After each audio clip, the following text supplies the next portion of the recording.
इस साल ना अजय देवगन के साथ साथ इंडियन बाबा की फसल भी काफी अच्छी हुई है। हर दिन मार्केट में एक और नया बाबा उतर के आ रहा है। अब बाबा नाम ना टाटा से ज्यादा कोई अलग नहीं रह गया है, क्योंकि हर चौथे दिन एक नया मॉडल लॉन्च हो रहा है। और आज हम जिसकी बात करने वाले हैं वो है 10 साल के अभिनव अरोड़ा। मुझे फर्क नहीं पड़ता कि जमाना क्या कहता है, मुझे तो ये पता है कि मेरे बाकी बिहारी मुझे अपना कहता है। बेसिकली अभिनव एक 10 साल का बच्चा है जो कि लोगों को वेदों और शास्त्रों के ज्ञान दे रहा है, बल्कि वो लोगों को रास्ता दिखा रहा है। यस, 10 साल का लड़का। हमारे घर वालों और एजुकेशन सिस्टम के अनुसार पहले आपको 12 साल पढ़ना पड़ेगा, उसके बाद 4 या 5 साल का कॉलेज, और फिर कोई कंपटीशन की तैयारी करनी पड़ेगी जिसमें आपको लगेंगे 2 से 3 साल। उसके बाद आप गवर्नमेंट जॉब लगोगे और फिर आपकी इनकम चालू होगी, और इनकम होगी 30 से 35 हज़ार रुपये शुरू के 2 साल के लिए।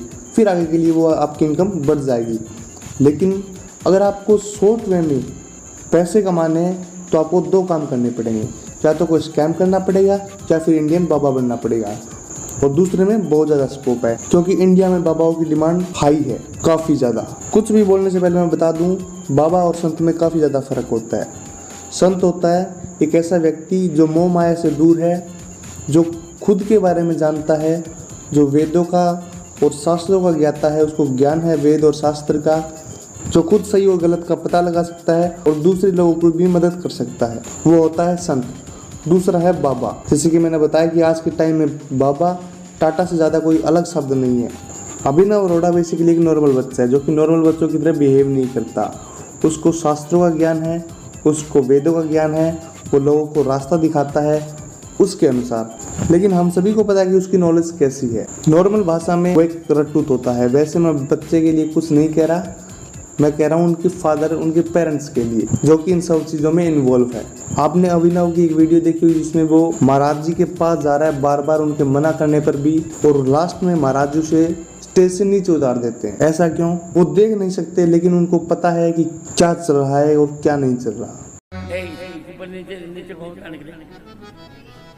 नवो राघवाय सियावर रामचंद्र भगवान की, राजा रामचंद्र भगवान की। आप पर नीचे जाओ, इनको करो नीचे, पहले इनको मर्यादा है मेरी।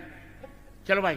हाँ, ये होते हैं संत। और जो पास गया वो था बाबा। वैसे तो हम अभिनव को कुछ नहीं कहेंगे क्योंकि उसको इस चीज़ की समझ नहीं है बिल्कुल भी। मैं कहना चाहूँगा उसके पेरेंट्स को, जिनको की पूरी समझ है और वो इस बच्चे का कर रहे हैं इस्तेमाल। अभिनव ने एक वीडियो में भी कहा था कि वो चिकन खाता है।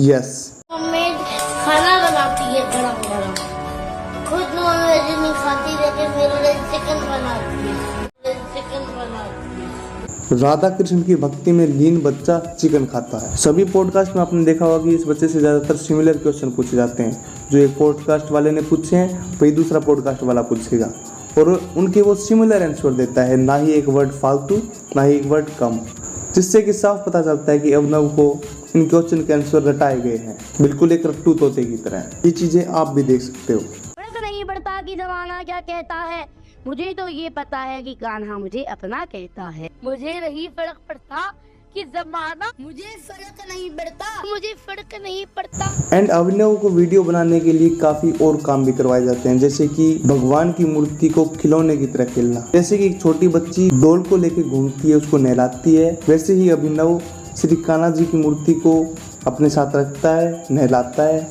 और ऐसे ट्रीट करता है जैसे कि उसकी डोल हो। आप ये चीजें इन वीडियो में साफ देख सकते हो।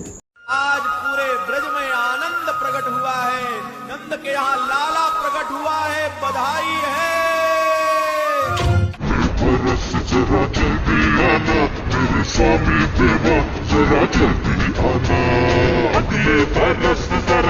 ओके, मैं यहाँ पे नहीं बोलूँगा कि अभिनव गलत है। गलत वो नहीं है, वो एक नासमझ बच्चा है। ऐसा बच्चा जिसको इस टाइम में स्कूल जाना चाहिए, खेलना चाहिए, मस्ती करनी चाहिए, शरारत करनी चाहिए, लेकिन वो कर क्या रहा है? वो वेदों का ज्ञान दे रहा है, जो शास्त्रों का ज्ञान दे रहा है। उस 10 साल के बच्चे को खुद को संस्कृत बोलनी भी नहीं आती और वो वेदों का ज्ञान दे रहा है। आप खुद सोच के देखो, वेदों को पढ़ने में ही, खाली पढ़ने में ही 10 साल से ज़्यादा का समय लग जाता है वेदों और ग्रंथों को। मैं जानता हूँ कि आपको पता है, लेकिन सोसाइटी में एक आधे अपवाद होते हैं जिनको नहीं पता होता, तो आप उनको समझाओ। और थैंक यू गाइस, मिलते हैं नेक्स्ट वीडियो में।